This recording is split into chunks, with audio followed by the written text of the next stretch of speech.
நம்ம ஸ்டைலில் ரவா கிச்சடி எப்படி ஈஸியாக பண்ணலான்னு பார்க்கலாங்களா.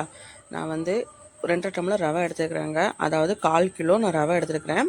அதை ஒரு கடாயில் போட்டு நல்லா கெட்டியான கடாயில் நெய் நான் 2 டீஸ்பூன் ஊற்றி இதை நல்லா ட்ரை ரோஸ்ட் பண்ணி எடுத்துக்கலாங்க. நல்லா வறுத்துக்கலாம். நல்லா நெய் ஊற்றி வறுத்திங்கன்னா நல்லா சாஃப்டாகவும் இருக்கும், நல்லா மணமாகவும் இருக்கும். அப்படியே நம்ம செய்கிற இந்த ரவா கிச்சடி ஹோட்டல் ஸ்டைலில் இருக்கும். அதுக்கப்புறம் கல்யாண வீடுகளில் கொடுக்குறாங்க பார்த்தீங்களா, அதே டேஸ்ட்டில் அதே மணத்துலேயும் நல்லாவும் இருக்கும். இப்போ இதை நல்லா வறுத்துக்கலாங்க.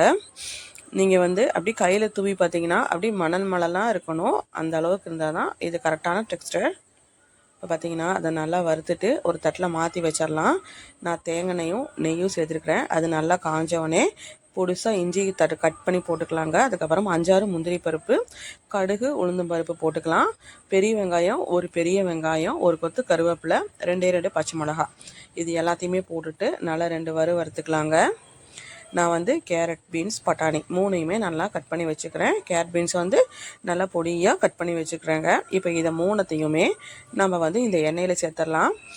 எண்ணெயில் சேர்த்துட்டு எண்ணெயிலேயே நம்ம நல்லா 2 வதக்கி க்ளோஸ் பண்ணி இந்த எண்ணெயிலேயே இந்த வெஜிடபிள்ஸை நம்ம வேக வச்சிடலாங்க. ரொம்பவே நல்லாயிருக்கும். எண்ணெயில் வேக வச்சிங்கனாலே ஒரு தனி டேஸ்ட்டு தான். கூட எண்ணெயெலாம் ஊற்ற வேணாம், நம்ம ஊற்றுற எண்ணெயே போதுமானதாக இருக்கும். அவ்வளோதாங்க. க்ளோஸ் பண்ணி ஓப்பன் பண்ணி பார்த்தோம்னா நல்லா வெந்திருக்கும். இப்போ நான் 2 டம்ளர் தண்ணியும் நான் 1/2 டம்ளர் பாலும் சேர்க்குறேன். பால் சேர்த்திங்கன்னா நல்லா சாஃப்டாகவும் இருக்கும், நல்லா சூப்பராகவும் இருக்கும்.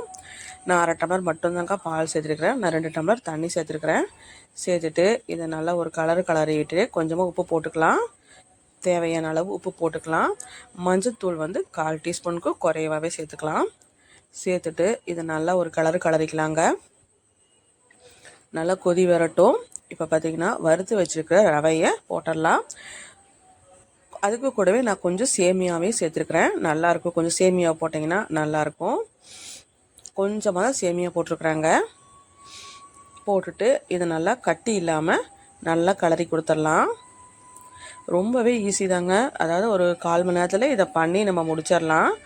நல்லாவும் இருக்கும். டெய்லியும் இட்லி, தோசை, பணியாரம், பூரி இதெல்லாம் சாப்பிட்டு போர் அடிச்சிருச்சுன்னா சட்டுன்னு நீங்கள் இந்த ஒரு டிஃபன் செய்யலாம்.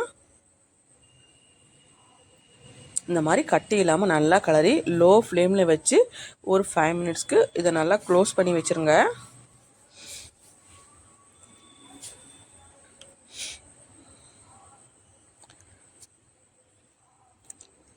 ஒரு டம்ளர் ரவைக்கு 2 டம்ளர் தண்ணி போதுமானதாக இருக்குங்க. இப்போ ஒரு கலரிடலாம். அவ்வளோதான். நமக்கு நல்லா வெந்துருச்சு. பார்க்கவே நல்லா சாஃப்டாக இருக்குது. பால் ஊற்றினாலே, அதாவது பொங்கலும் சரி ரவைக்கும் சரி பால் ஊற்றினாலே நல்லா சாஃப்டாக இருக்கும். பார்த்திங்கன்னா அவ்வளோதான். ஸ்டவ் ஆஃப் பண்ணிவிட்டு சர்வ் பண்ணால் சூப்பரான நமக்கு ரவா கிச்சடி ரெடி ஆயிடுச்சு. ஃபைனலாக நெய் 2 டீஸ்பூன், கொத்தமல்லி தூவி இறக்குனா சூப்பராக இருக்கும். தேங்க்ஸ் ஃபார் வாட்சிங்.